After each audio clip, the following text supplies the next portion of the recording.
Hello viewers, welcome to Real Estate TV HD. Today I am going to talk about a part of Mumbai Highway. The reason I chosen a part of Mumbai Highway is Mumbai Highway is very lengthy one and it is famous for real estate as well. Here real estate transactions have occurred very long before even outer ring road comes into the picture.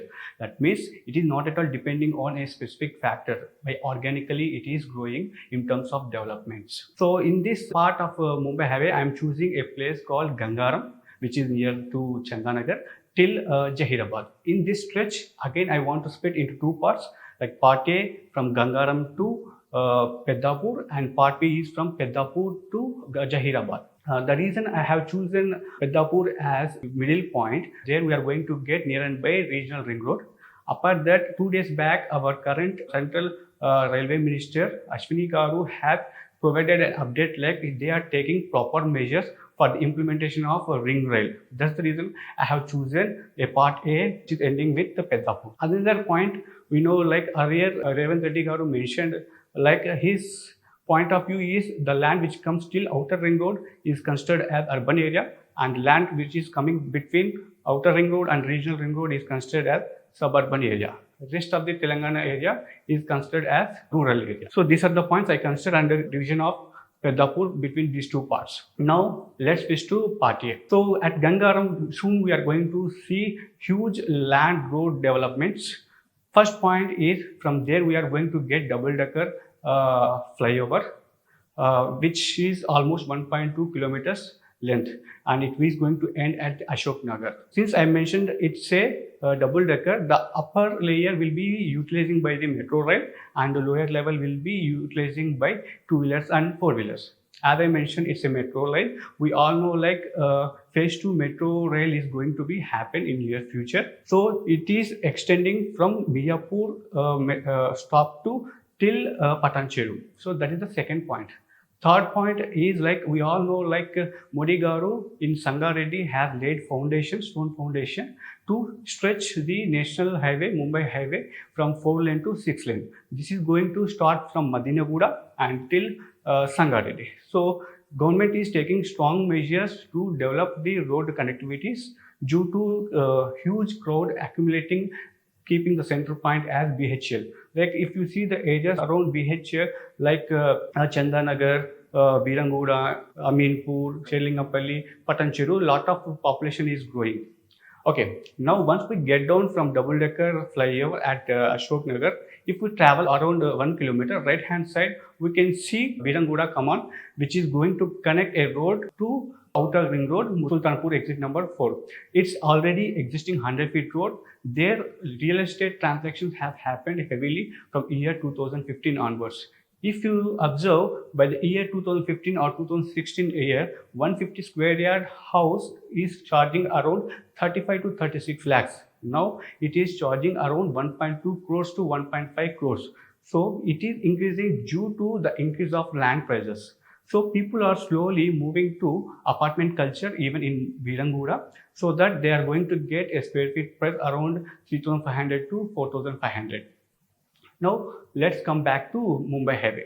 From there, if I travel around 4 kilometers straight, we are going to reach a most happening area called Patancheru. Patancheru area recently growing residentially heavily. If we see, lot of ventures are going to come, which includes higher as well. Let me consider Patancheru bus stand as a central point to the Patancheru. Just beside to that, we are going to see one high-rise venture being constructed by INCO team. In first phase 1, they are constructing till 25 floors and phase 2, they are planning for 40 floors. Just opposite to that, we are going to have one more road which is connecting from Patancheru till Narsapur.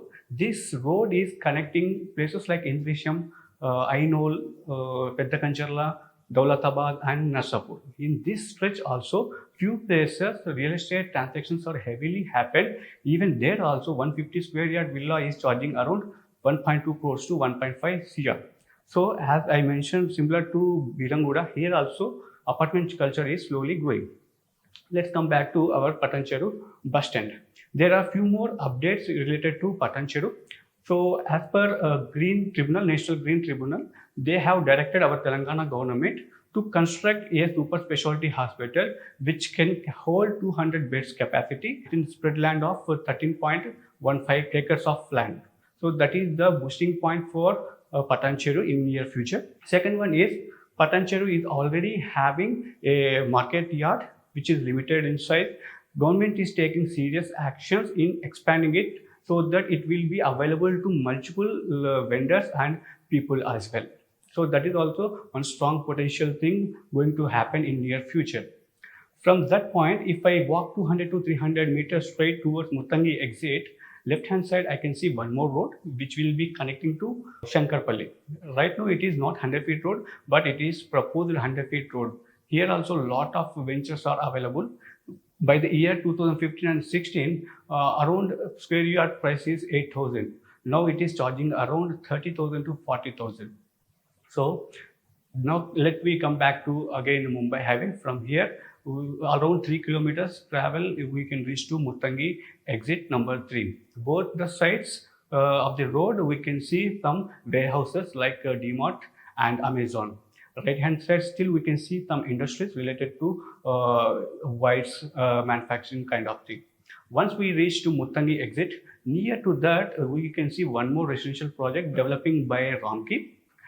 Just beside to that, we are having Candidates International School. Now, once we travel from Muttangi exit to next stop, that is Isnapur, both the sides of the road, we are having large land of urban zone. And left hand side, we can see RRJ Engineering College as well. But right now, the new ventures are not available. We can expect some resale ventures. After reaching Isnapur, the next stop will be the Rudraram. Here also both the sides of the road we are having residential land, but on the left hand side we can see a Paschimayalam industrial area which is huge in number of industries. Even we have residential land, it is not suitable for the end users and people are hesitating to purchase a plot over there. Whereas coming to the right hand side, even we have a lot of residential land, there are few pharma companies units are available and Maheshwara Engineering College also available. So even some residential land available, people are buying there and few people are hesitating because of some pharma units. After crossing Rudraram, then we will be reaching to the Kandhi. So in this stretch, basically Rudraram got importance or hype because of an education institute by Geetham's University, which is located at the left part of Rudraram. And coming to right part of the Rudraram, we can see Toshiba factory as well. Here also both the sides we are having lot of residential land available. There are definite chances like these two sides road will be keep on developing. After crossing Kandhi, the next stop is Sangareddy. So in this stretch, people has to be more cautious. Why? Because both the sides we doesn't have much residential land. I can say only 3 to 5% of land is under residential zone. As rest of the other land is from peri-urban zone and conservative zone. I see few ventures are developed and they are certified by Hmda. Yes, Hmda will give permissions for constructing the layouts even if it is very urban zone.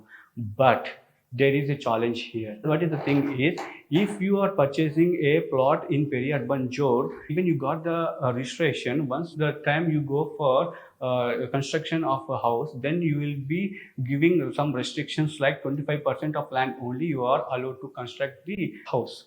So that is the challenge we are going to have. And so any person who already purchased the plot, please check your survey numbers whether that survey number is existing in conservative zone or peri-urban zone or residential zone. And those who are planning to buy, definitely try to make sure whether your survey number is in residential zone or not. But here Kandhi is famous for the connectivity. Why? Because on right hand side you can see IIT college which is around 560 acres of land. Just beside to that newly formed national highway as a ped that is going to connect to Nanded. It is a beautiful road. As I said earlier, both the sides we are having lot of land, but all the land comes under conservative zone. So it is not permittable to construct any houses. In the same way, left part of this Kandhi, we see one more road which is going to connect to Shankarpalli. Here also the same case, limited land is available under residential one, zone, and all the other land are under conservative zone and peri-urban zone. One way it is disadvantage to Kandhi, but this will be becoming advantage to the Sangareddy. Why? Because we all know like Sangareddy is having its own outer ring road, okay, making like it's a big radius. Consider it's a big radius. Sangareddy is developing as a district slowly. Okay, now because of conservative zone around to this area, people have only option to invest within that radius. Slowly, this radius, slowly the residential land will be keep on filling around this residential radius. Apart that, there is one more advantage to Sangareddy is regional ring road. Just next stop to Sangareddy is like Peddapur. Nearer and there, we are going to get regional ring road. So regional ring road effect definitely applies to the Sangareddy. Of course, soon maybe we are going to get a ring rail as well. Definitely this impact also will be applying to Sangareddy. So our HMDA limits will be going to end just near to the Peddapur. So any venture, if you are purchasing, try to make sure it is under HMDA. If it is DTCP also fine, but as per Part A, our HMDA limits going to be expired. Now we'll switch to Part B. Part B, as I mentioned, like from that point, from Peddapur point onwards, we can see ventures will be under a DTCP layout. So coming to the areas, first Peddapur, then we are going for Nandikandi, Nandikandi to Sadashivpet to Arur. After that, we are going to reach Hyderabad. In this stretch, we see two areas under municipality. So that is one of the thing is Sadashivpet and another is Hyderabad. In this stretch, first we will give importance to Hyderabad because of a central government project announced, that is National Institute Manufacturing Zone. Here, this project is under the guidance of central government. So their main scope is like they want to manufacturing the goods within India itself as part of Made in India and Make in India.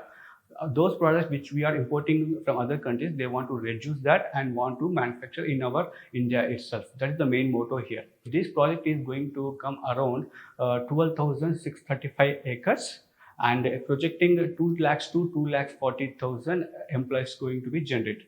Exactly this project is going to be available in an area called Jerusangam Mandal and Yarkal Mandal. This area is almost border to the Telangana.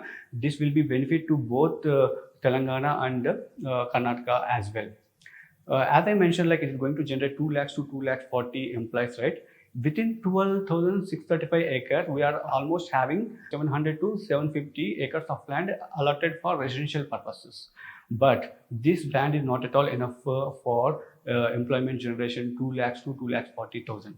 So definitely people has to choose some other area to stay and commute to their offices. So in that case, people will think definitely to move to either Hyderabad or near Bidar place, which is in Karnataka, as Bidar is having a airport. If few people will be thinking like they want to be nearer to the regional ring road or ring rail as well. So in that case, what people will do is they will be slowly coming backward and stay in Shivapet as well also. Why? Because it's a municipality, we are having some good infrastructure as well there. So only the benefit here is Sadashivpet it is going to get the fruits from regional ring road and ring rail and NIMS project as well. Coming to other again NIMS. In NIMS, it is going to manufacture different sectors like EV, batteries, tractors manufacturing, buses manufacturing, wires, transformers, and logistics and storage, different sections. It is going to be manufactured over there and do the productivity over there. Overall, what I can say is, if any person would like to invest in Mumbai highway, if their target is like to construct a house within 1 or 2 years, definitely they can choose Part A. And if they are planning to invest it for the future purpose, definitely they can choose Part B. Like the future purpose is like at least 7 to 8 years of waiting period. The reason behind for that is NIMS is in initial phase. Definitely it will take some time to establish its infrastructure and do some production. Once production gets started, definitely these areas will be keep on increasing. Only suggestion I can say is, whenever you try to purchase, make sure you are buying it at nominal prices so that your investment will be having more fruitful. Thank you.